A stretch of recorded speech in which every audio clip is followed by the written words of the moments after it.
a casa caiu. Se ele foi estado pelo correio, a casa caiu, porque ele tinha a obrigação de se defender. E por se tratar de um ônus, todo mundo lembra, ônus ocorre quando você não pratica um ato e esse ato causa prejuízo somente a você e não a outra pessoa. O ônus de se defender, por exemplo. Então, neste caso específico, incide a regra da revelia para a citação real, mas não incide a regra da revelia para a citação ficta. Vamos para a próxima? Professor Renato, prescrição é matéria preliminar ou de mérito? Muito bem. Discussão que hoje não é tão grande, mas muitos autores entendem, na verdade autores não, muitos examinandos, alunos entendem que a prescrição seria matéria de preliminar e não de mérito. Essa confusão aumenta ainda mais quando vocês veem que na prática muitos advogados colocam a preliminar, a prescrição nas preliminares. Tá? Então, saber se é prescrição, eu estava falando de preliminar, né? Mas saber se a prescrição é matéria de mérito ou não, existe um erro de alguns advogados que tentam inserir a matéria prescrição nas preliminares e até chamam de preliminar de mérito. Respeito? Isso na prática forense até é admitido. Alguns advogados, para chamar a atenção dos juízes, já colocam a prescrição logo ali no início da matéria preliminar. Mas prescrição não é matéria processual, só processual, é matéria de mérito. É o que diz o artigo 269, inciso 4 do CPC.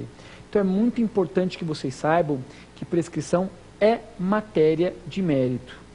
Muitos podem fazer uma certa confusão, porque se vocês abrirem o artigo 295 do CPC, ele fala lá que indefere a petição inicial, inciso 4, quando o juiz decretar a prescrição.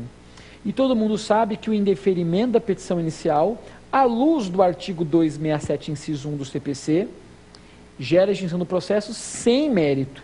Só que essa aparente antinomia entre o artigo 2671 com o artigo 2954, com o artigo 2694, foi aparentemente resolvida pela jurisprudência.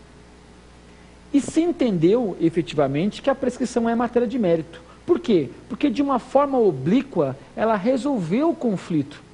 É só vocês pensarem que se eu, Renato, tinha o prazo de 5 anos para ajuizar uma demanda, e ajuiza essa demanda no 7º ano, a minha pretensão sobre aquilo que eu estava cobrando prescreveu. Portanto, resolveu-se o conflito. Então é importante só que vocês entendam que a prescrição não é uma forma direta de resolução de conflito, que na verdade só se aplicaria no artigo 2691, quando o juiz ler o processo, acolhe ou rejeita a pretensão do autor. A prescrição, na verdade, ela tem na sua gênese a matéria de mérito, e ela é matéria de mérito porque ela toca a relação jurídica de direito material, tanto é que a extinção do processo por prescrição gera, depois do trânsito em julgado, evidentemente, a coisa julgada material. Meus amigos, vamos agora para o último bloco. Muito obrigado, até daqui a pouquinho.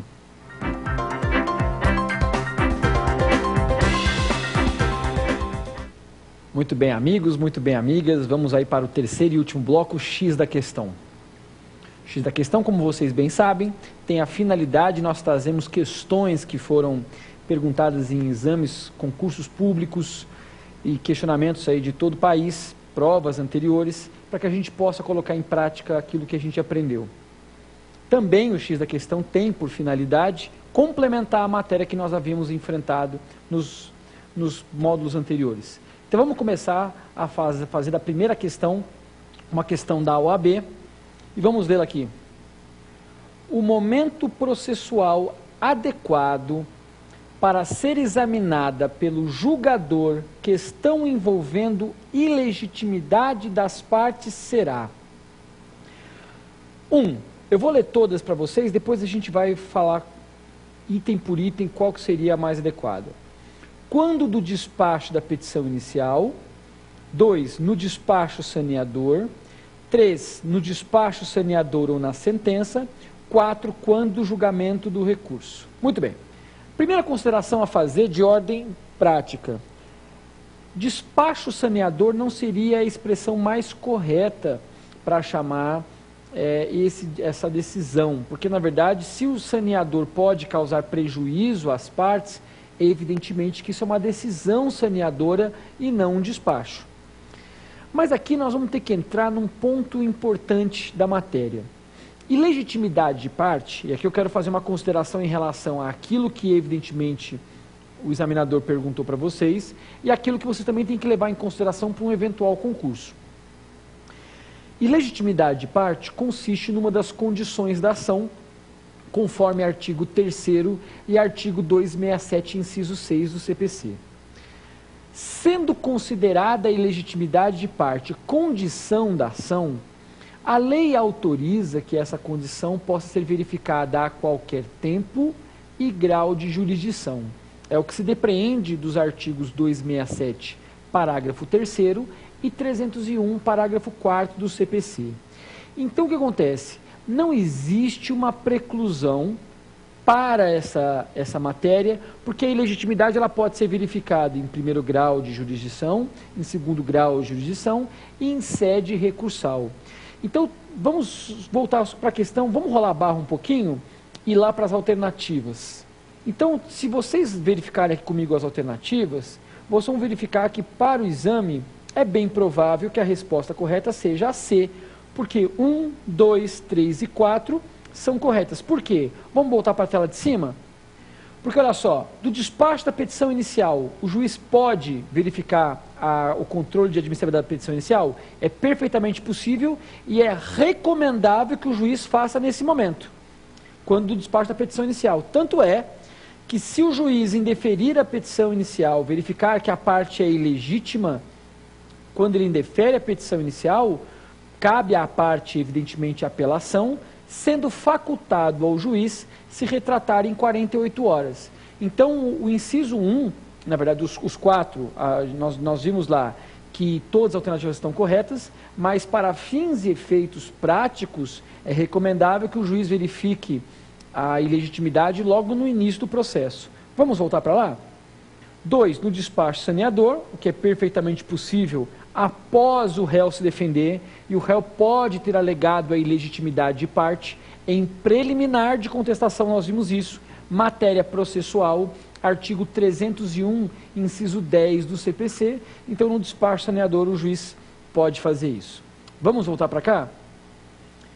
No despacho saneador ou na sentença, o que também é perfeitamente possível, o juiz pode no saneamento, isso não há nenhuma dificuldade, e na sentença. É possível que o juiz constate na sentença a ilegitimidade de parte para fins de resposta para a OAB, é perfeitamente possível.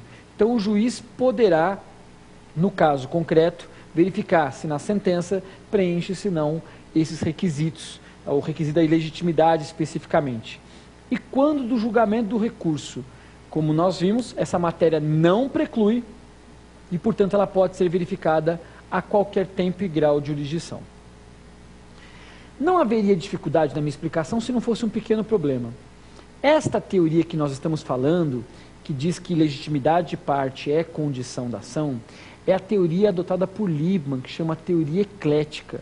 A teoria de Liebman, a teoria eclética, nosso CPC adota, conforme se verifica novamente falando, do artigo 3º e 267, inciso 6, ela é uma teoria hoje muito criticada. E aqui eu quero fazer uma consideração a vocês. A teoria de Liebman, eclética, teoria pura, ela é adotada no Brasil de acordo com o CPC, e nós temos autores no Brasil que a defendem ainda, como o professor Cândido Dinamarco, com o professor Nelson Neri e o professor Nestor Oreste Laspro, conforme se verifica de seus livros. Ocorre que hoje, a esmagadora maioria da doutrina cria uma certa ramificação, uma certa modificação genética na teoria eclética e desenvolveu uma outra teoria que se chama teoria da asserção, ou teoria da propetazione. O que seria essa teoria?